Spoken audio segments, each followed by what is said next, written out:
I thought it was pretty neat. I think more schools ought to do that. What they do, Dave?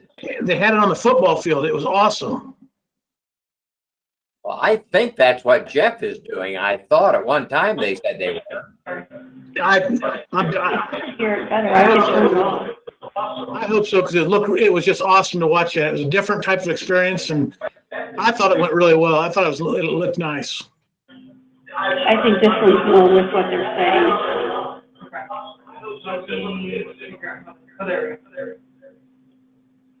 All right, well, Maury, when you're I was going to say we're ready to get started. I'll start recording. Ready to call this order. This conference will now be recorded. Okay, we'll call this meeting to order of the June 22nd, 2020 regular park board meeting. Need a motion to approve the minutes from the June 8th, 2020 regular park board meeting. So move. Second. Moved and second. Any discussion? Call for questions or your roll call vote, please, John. Ms. Corey. Aye. Mr. Mecklenburg. Aye. Mr. Metzger. Aye. Yeah, the phone's definitely better. I just don't know how to turn it off. The sound here. Mr. Denny. Aye. Okay, we need a motion to approve the general fund claims in the amount of $99,294.26.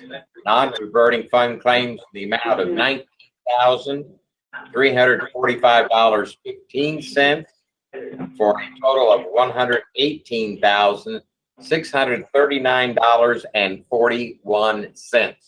Do I have a motion? So moved. Second? Second. Any discussion? Questions? Hearing none, call for the question then. John, would you please roll call vote, please? Yes, sir. Ms. Corey. Aye. Mr. Mecklenburg. Aye. Mr. Metzger. Aye. Mr. Denny. Aye. Superintendent's report.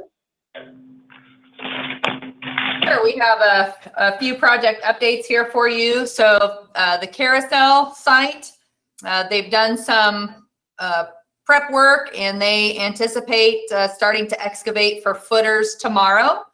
And then we should expect to maybe see some forms on Wednesday. So we're making some progress there. On Memorial Island, they are draining the lagoon very slowly. It's a couple inches each day.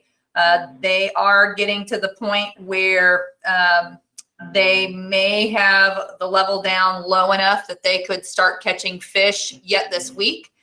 We have been collaborating and I've been getting some input through the DNR fisheries biologists as well as Purdue University fisheries professors as well. So we have a plan in place to relocate those fish.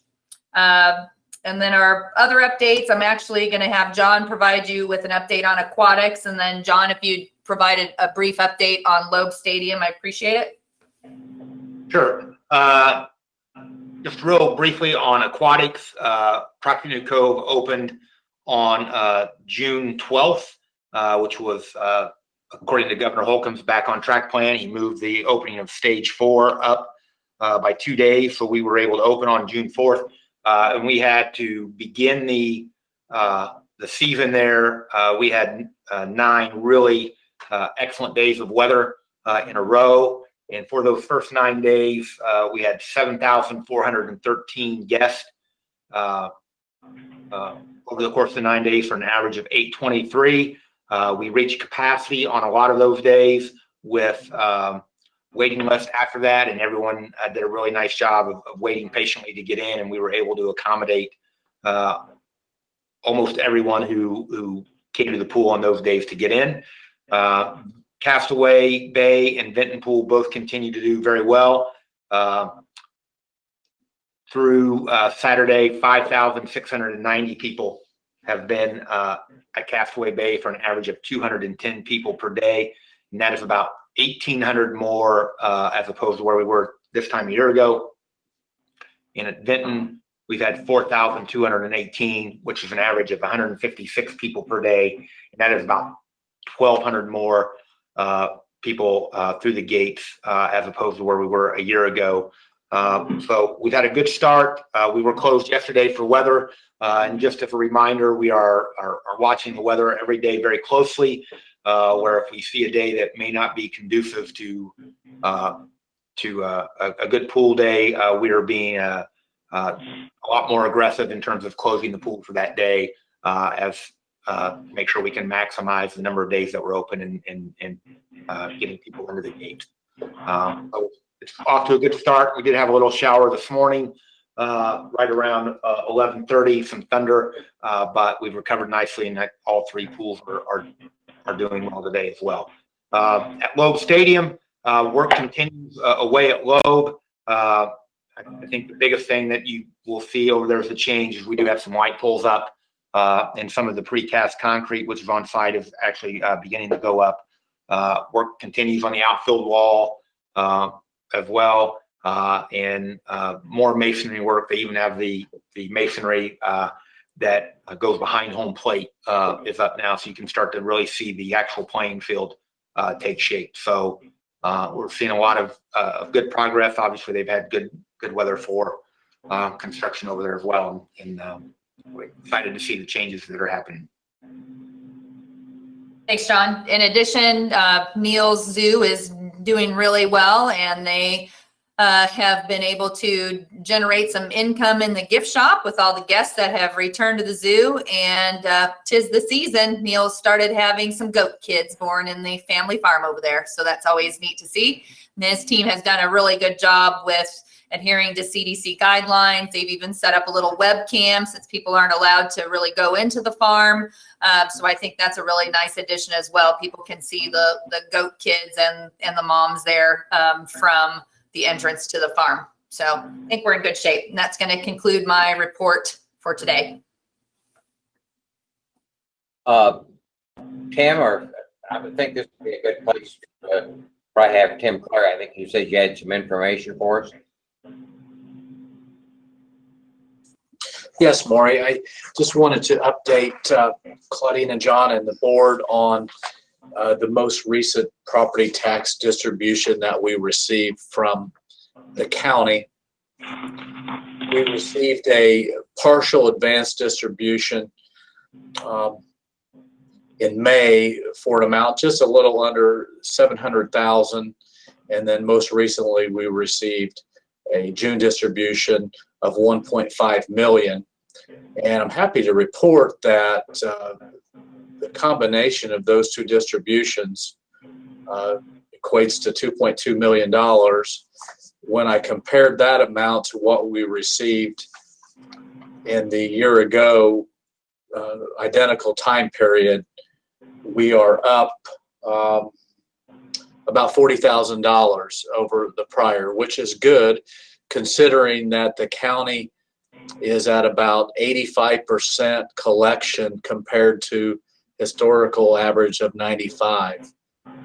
With the county and the state moving the due dates back for property tax payers to pay to July, I think that's a pretty good rate.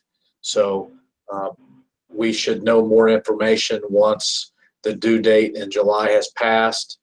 We are in constant contact with the county on their percentages, so that helps us stay on top of it, and also for budgeting next year. So it's some good news, and that is for the Park and Rec Operating Fund, which the majority of that fund is dependent upon property tax receipts. So wanted to share that. Well, thank you. That I figured it was worse news than that, because I was like you. I was figuring we had the late payments of the property tax, assuming that we would be down. But that's outstanding. Yes, it is.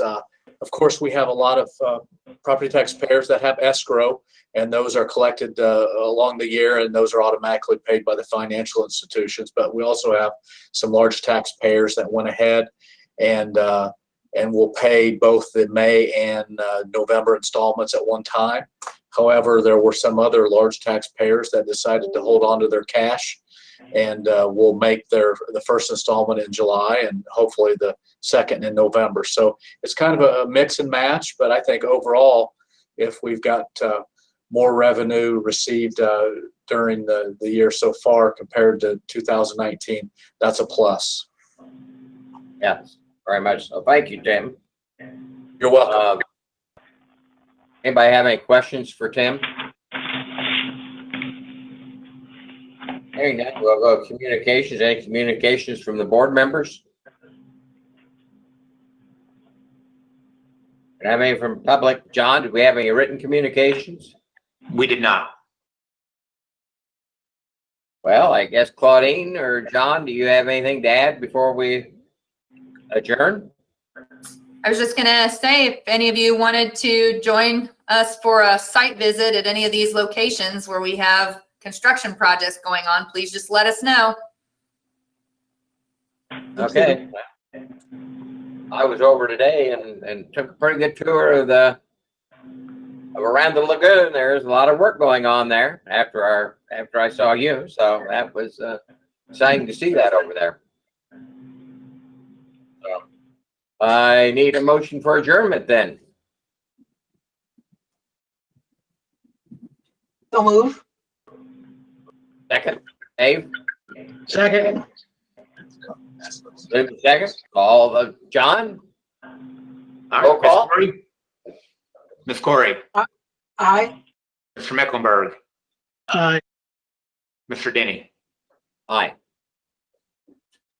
All right.